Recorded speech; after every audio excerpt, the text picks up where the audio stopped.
Alright, so I'm back, and today we're going to take a look at the final combined mode for Hercules. As you see, it's got like all the extra parts sitting on the side. I showed them all off, like these and stuff like that. How you can plug them in, just wherever.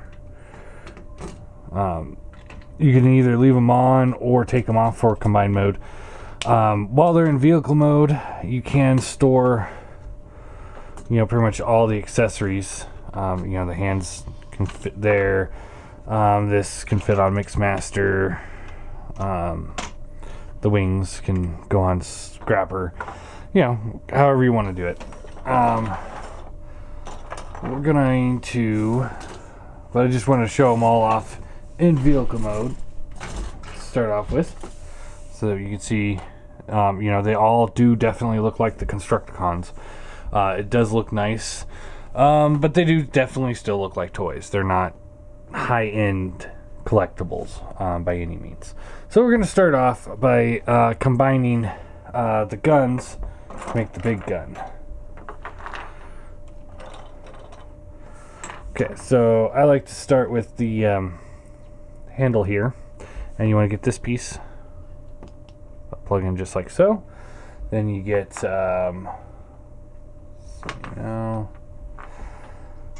this one, and then this guy, and it plugs in like so. And then you can plug this one in to the front like that. And then you take this and just plug it in here. There's just a bunch of 5mm ports, 5mm plugs, just like so. Then you take this piece, plug it in here, and now you have his gun.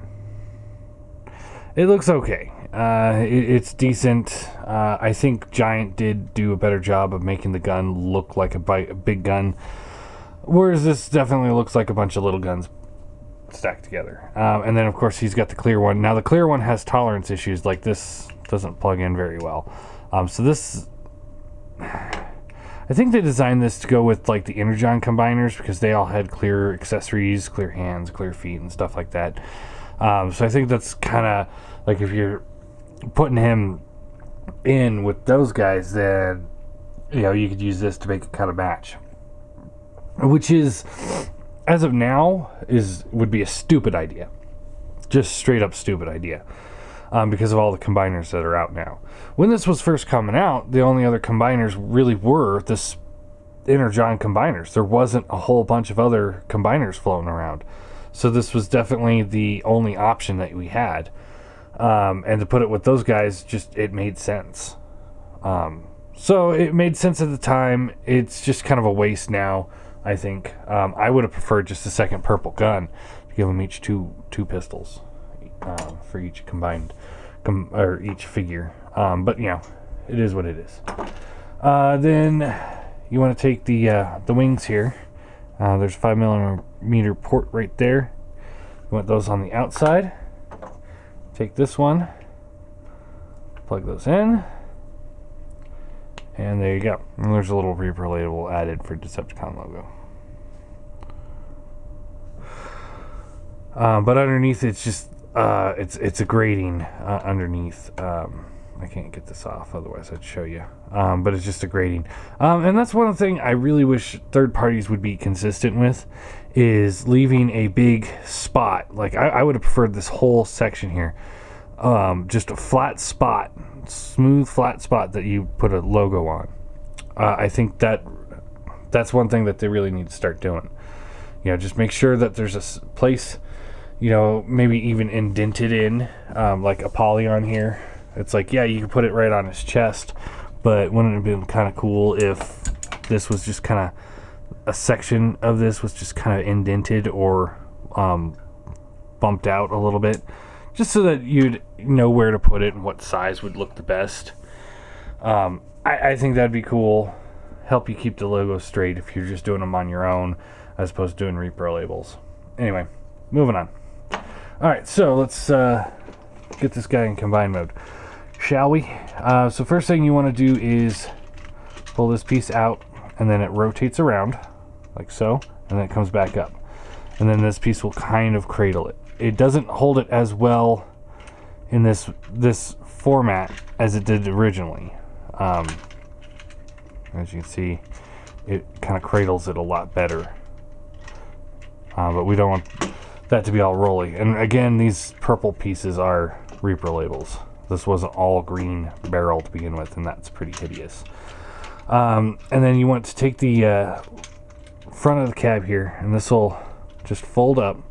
There's two tabs right here and here. They'll plug into those two slots there and there. So you just plug that in like so, and then you can pull these little heel spurs down. They really don't do any good whatsoever. And then these will fold down like so, and that will be his foot. And then for posability in the foot mode, you got the ankle rocker, and then you've got you can kind of break up the transformation a little bit to get the ankle tilt, but it's not as recommended. So there you go. There's one foot. I'll just set that off to the side. Next up, scrapper. And again, you can leave this piece here. You want to fold this piece here up like that. Take this section here, untab it. This will rotate around like you're going into bot mode. And then you want to fold this up like so. And is that it? I think I'm missing something here. Oh. Like that. I want to do it like so it's like looks like that, and that will give it its foot. So do the same thing over here. Untap this. Rotate that down. And there you have his foot. You can kind of play around with it. Maybe get it like that if you wanted. That's more G1. But yeah, that's basically all you do. I think.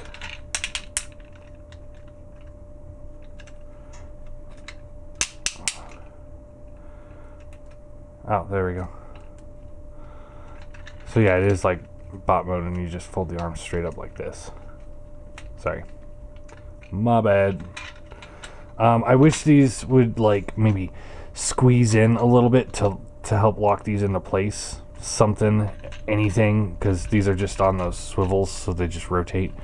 So you got kind of like an ankle rocker there with both of those, and then you do got a little bit of a toe pivot here with the shovel, and then of course you got the ankle tilt.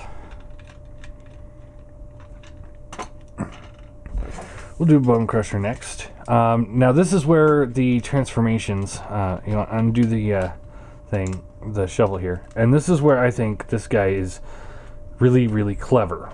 I like this. I like this design. I think it's a great idea that they did. Rotate this around. This will come down like this, and then you fold the feet up like this here. And then you can rotate this here, just kind of like that, and then collapse that up. And it just kind of sits on the back. Do the same thing on this side.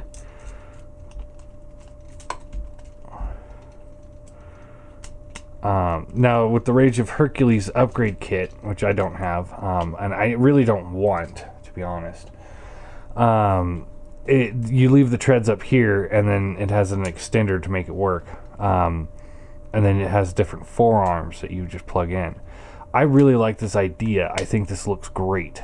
So you just plug the hand in, connect those pieces there. You want to pull this connector port out, which sometimes can be a little bit of a chore, just because there's not a whole lot to grip onto, and it's a tight ratchet. Alright, and then you plug all this stuff back in the way it was.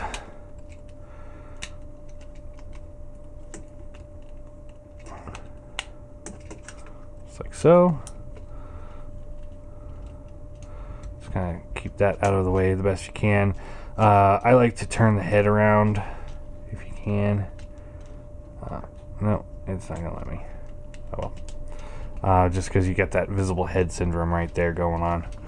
And then this will go back into where it was.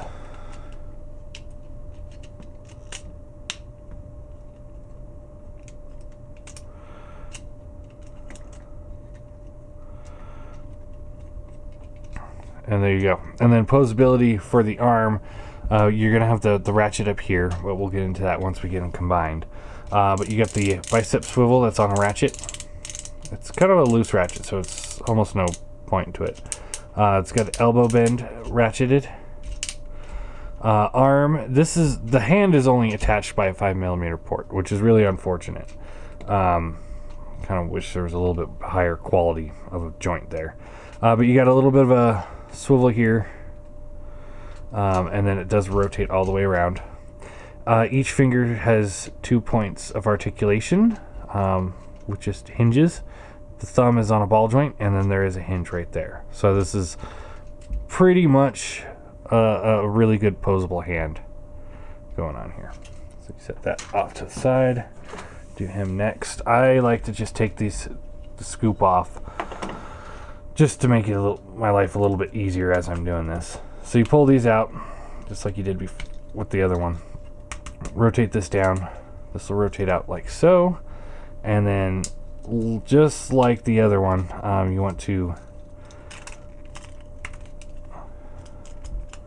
pull the legs down, like so. Fold them up. Fold them up. Again, that makes the forearm. I like it. I think cleans it up really well. Those all plug in. I know it's not G1 accurate, but I think it's one of those, it's a good idea, so we should do that kind of thing. Better than the G1 aesthetics, I think. My own opinion. Alright, so there we got that there. And then you take the shovel, and you plug it in here, and you can just kind of fold it up to the top like that. Again, he's got the rotator, bends at the elbow, hand has all the same articulation on here, and yeah, there you go. Good to go. Long haul here. You want to undo the legs from the back. This whole assembly will fold down like that. This will rotate around just like so. Take the bed of the truck, and this will just fold straight down like that. Then you want to pull this piece here out. So here on the waist, you got the waist swivel, hips. It's got the skirting here that moves freely. So the hips goes up, back, in, and out. And there is a thigh swivel as well.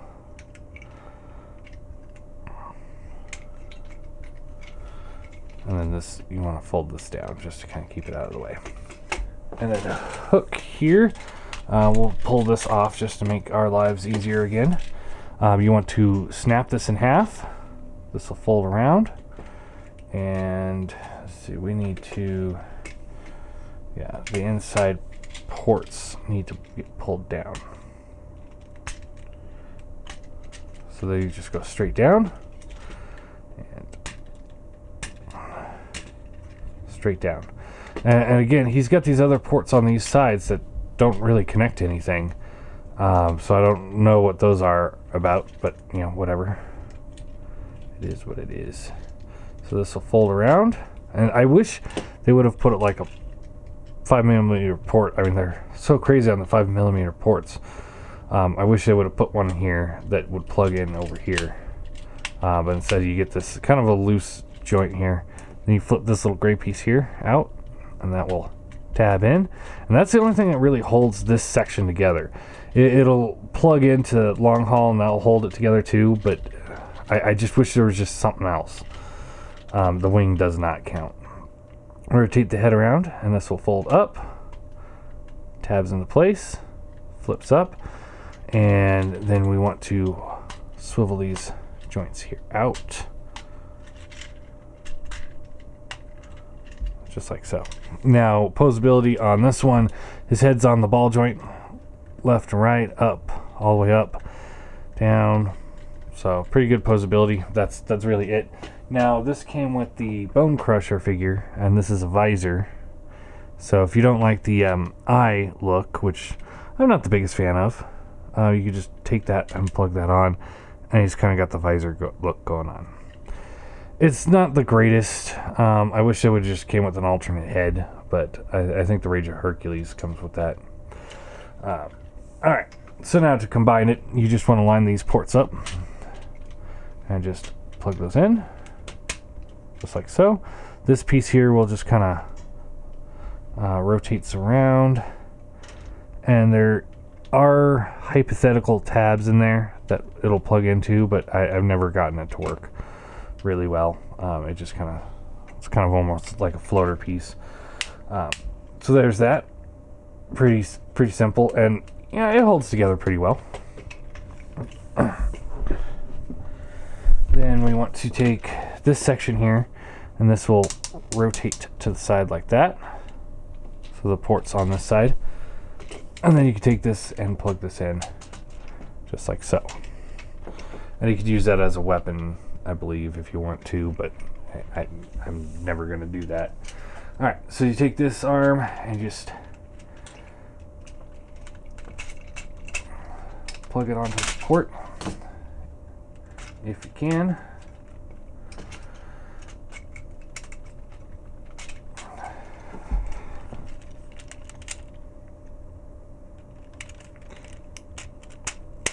There you go. And these are the same exact ports as the Energon ports. So if you have an Energon figure, you can actually plug those in if you wanted to. Which is kind of cool, because all their combiners, that means all their combiners are, in a way, Scramble City. So, and I showed that off in my apology to TFC when I first got their Rampage figure. I had a Devastator with Rampage arm and Superion leg. So with the arms connected, they do rotate nice solid ratchet all the way around. No issues there. They do hypothetically hinge out, but because of all the kibble, they don't get very far. Like this one gets a little bit farther than this one. And then you want to take the legs here and you plug those in, just like so. And then he does have the knee bend. Nice, good posability on the knees there. I'll plug this one in. And there you go. There he is in his combine mode. So fairly posable, better than what we had been getting at the time. I think it's still in par posability wise with some of the more recent combiners. Not the best, but it's still pretty good. You can take the gun here, and it's just got 5mm ports on the handle, and you can just take that and just plug it in. And then you take the wing here, and there's a whole bunch of ports on the back here, and you want to plug it into this port and this port. Just line them up.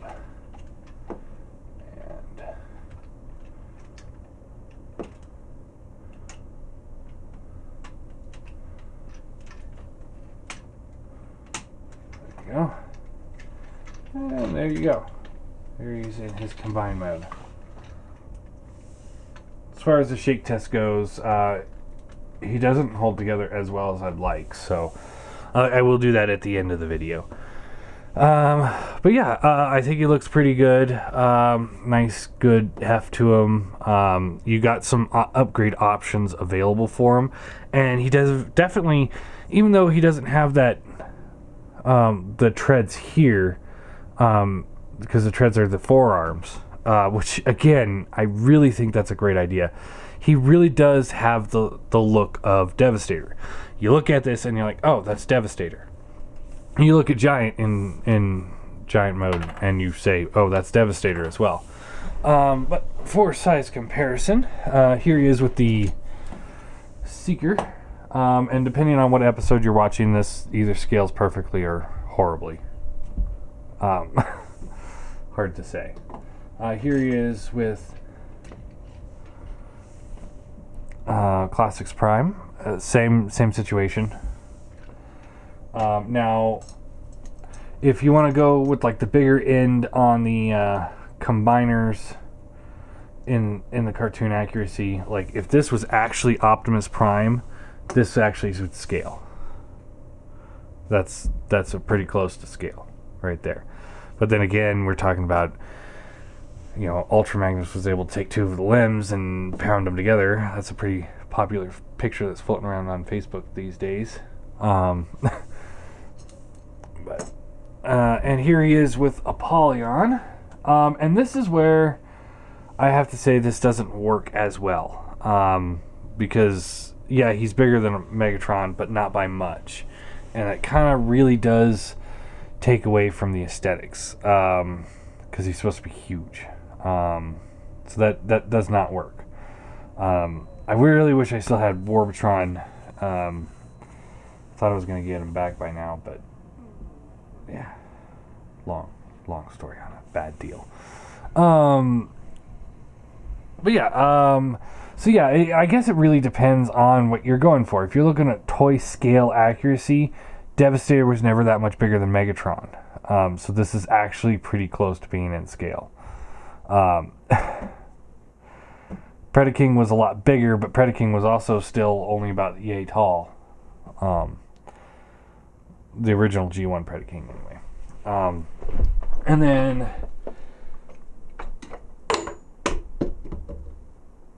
here he is with the Hasbro Motormaster. And quite frankly, depending on what you're thinking is, I think this scales better with the Combiner Wars figures than the Combiner Wars Devastator, who's massive in comparison from what I've seen. I mean, he is a bit bigger than the Hasbro guys, but he's honestly not that much bigger. What is that? Let's see here. I'll use my clipboard. From the top of his head, not including his horns, he goes to about eye level on him. So he's only about half a head taller. He's got more mass to him, but he's honestly not that much bigger. So this actually works really well, I think, because he should be bigger than him. And but I you know, in the show, you know, you had Bruticus, who came up to about here on Devastator, and he was just about yeah. Bruticus was shorter, but he was stronger, and then Minosaur jumped in, and Minosaur is about the same size as Bruticus, so he should be the biggest one of those guys. Predaking is the one I think is the only one that should be bigger. So yeah, there you go. For a rating, one more thing to show him off against, just because he's standing right here, and here he is with the Toy Biz Build-A-Figure Sentinel, who, as you can see, for a figure that came with a bunch of really pretty much free in Marvel Legends back in the day, he towers over everybody. He's by far probably the best representation of a Sentinel. Anyway, yeah, that's actually really cool. I like that display. Aside from that. Anyway, so yeah, I like him. I still like him. I still think he's awesome. It actually, honestly, it makes me want to sell all my MP figures I've just spent all this time gathering, and go back to Chug scale, because this is just about perfect. I really like this Devastator. I know the Generation 1's coming out soon, and he's going to be pretty cool with any luck. But I think this thing looks great with the actual Chug combiners, and That's something to think about. Huh. I like this. I like this a lot, is what I'm saying. Anyway, yeah. There you go. There is Devastator. I think he's really cool. I really recommend him. I think he's awesome. You cannot go wrong with this guy at all. So all in all, I'm going to give him I will give him a 9 out of 10. I think some of the engineering could have been done better. I know that they did the Rage of Hercules set, so for all the people out there that complain about like the forearms not looking right and whatnot, just know that there is an upgrade kit that will fix that. But for me, I love it the way it looks. It's clever to use the treads as the forearms, rather than like Make Toys, which just has them as generators sitting on the side until you want to use them. But I think this guy looks awesome. Really, really do. I highly recommend him. And now is the best time to buy these things because I've seen dozens of them go up on the Facebook forums for $300 or less. So, you know, now is the perfect time to pick these things up because everyone's buying the Hasbro one. And my biggest complaint, you know, aside from, you know, the hollowness and the lack of elbows or whatnot, my biggest complaint is the size. He's way too big to fit in the figure with combiners in its same scale. Some people are saying, well, that's how it's supposed to be, but you know how I feel about that. So anyway, there you go. There's the TFC Devastator. I think he's still good. I do. And again, one of the biggest aspects of this figure that is really cool is the fact that all of their combiners, it was a downside for the Predaking, because he was a little bit bigger of a figure. But all of their figures share the same ports, which means unlike all the other combiners out there, with the exception of Hasbro, and including the Hasbro Devastator, none of them are cross-compatible. You cannot put an Abominus limb on Predaking. You can't put MMC Predaking on Giant, for example. I mean, not that you'd want to, but I remember being as a kid, having that Scramble City option was fun because, oh, hey, I don't have enough of Superion to make Superion, but hey, I have blades. I'm going to put blades on there. And, yeah, and I gave Hasbro so much shit for putting Helicopter in the Superion team. Or, yeah, and yet I was doing it as a kid. But yeah, it's a fun aspect because what we're looking at here is, while originally it was super expensive, I'm taking account for how much it's going for now. $300 is well worth the asking price for this guy. Well worth it. He's a good, the plastic quality is top notch. He's a good figure. He's fun to play with, and he's a good toy. And the aspect that everything can cross combine makes it even better as a toy. And that's something we don't get as much, like we should with the third-party guys. You know, we get those high-end collectibles like Apollyon here, who, you know, just, he's not a fun toy. He's not. There's no fun in him. They engineered the fun out of him, but TFC kept the fun in this guy. So I do recommend him. I do. I really, really do. I think he's awesome. And I'm so happy that I still have one. Kind of wish I didn't sell the other one at this point, but oh well. I'll get another one at some point or something. I don't know. I don't know what I'm doing with my collection. I like them MPs, but I don't know. What do you guys think? I mean, MPs do have the best representation of the characters, but I'm having so much more fun with this.